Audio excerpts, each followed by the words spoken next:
Do you know your medicine? Weed Maps and SC Laboratories bring you an educational series on the science of clean and safe cannabis.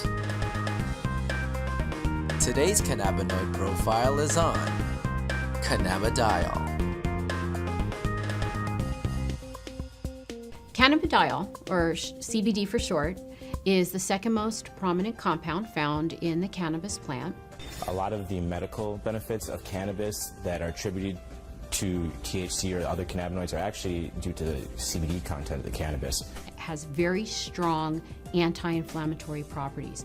And not only does it help suppress inflammation, but there was a study that showed that it also helps the body to not make the chemical that causes inflammation. So it actually has somewhat of a preventive role. Cannabidiol has also been found to have anticonvulsant properties in that it can reduce the seizure threshold for a number of patients. I've had my own patients who have said that once they started using CBD-rich strains, they have found that they have had less episodes of their seizures. CBD is synthesized in the plant through the same pathways as THC, CBC. It starts out as geranyl pyrophosphate and alpha-tolic acid. Those two compounds join together through an enzyme-catalyzed reaction. Cannabigerolic acid, CBGA, is the starting material for CBDA, THCA, and CBCA.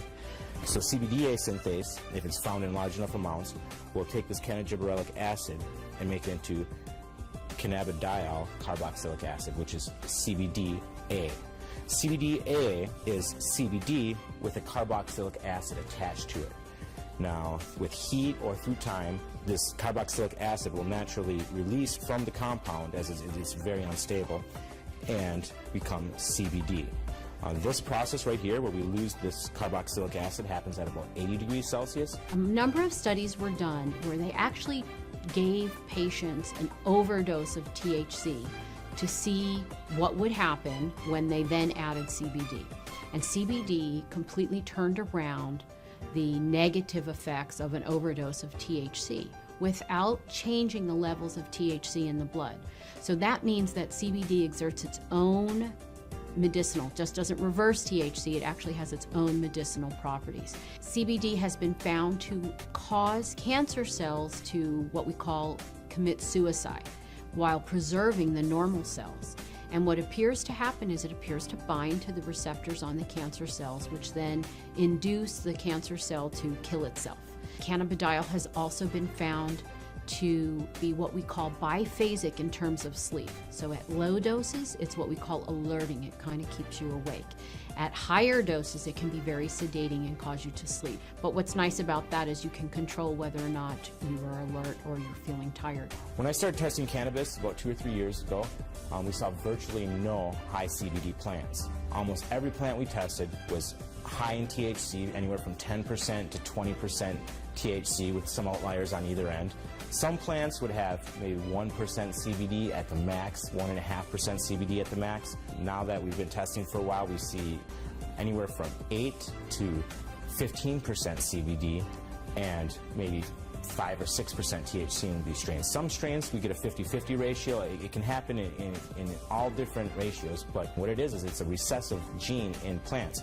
So we have breeders have to actively go and try and breed this back into these plants and find these high THC plants that might have that high CBD gene locked away and breed them together and see what they find. And really the only way you can know if it's high CBDA is testing. With testing and growers or breeders having access to that knowledge base, we see them coming back and reversing some of the trends of the last 30, 40, 50 years and breeding the CBD back into the plants. Now, there have been a number of studies that have looked at cannabidiol, CBD, exerting a protective property to damaged neurons.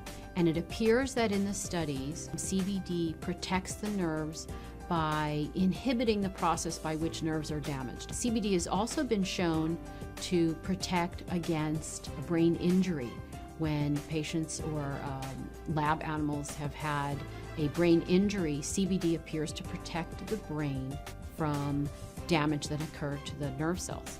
The studies have shown that it can actually fight MRSA, which is methicillin-resistant Staph aureus, a notorious bug that is resistant to a number of antibiotics.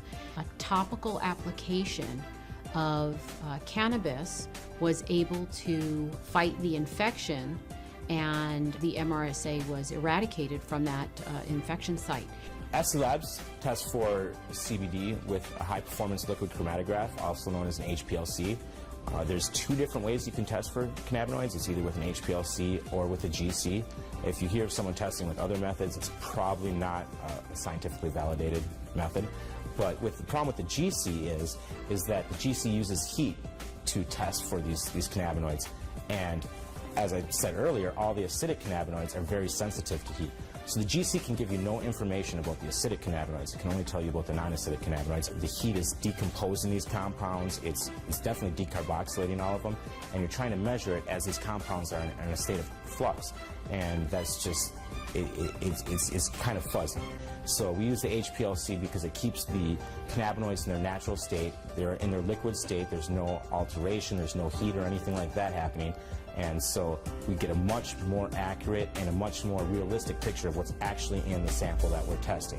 One of the important things for people to understand about cannabidiol is it is not psychoactive. That means it does not change your mood, your mentation, the way that THC has psychoactive properties and can actually cause what we call the high. CBD does not do that. For patients who are not interested in the THC effect but are interested in the CBD effect, this is a terrific choice for them to have.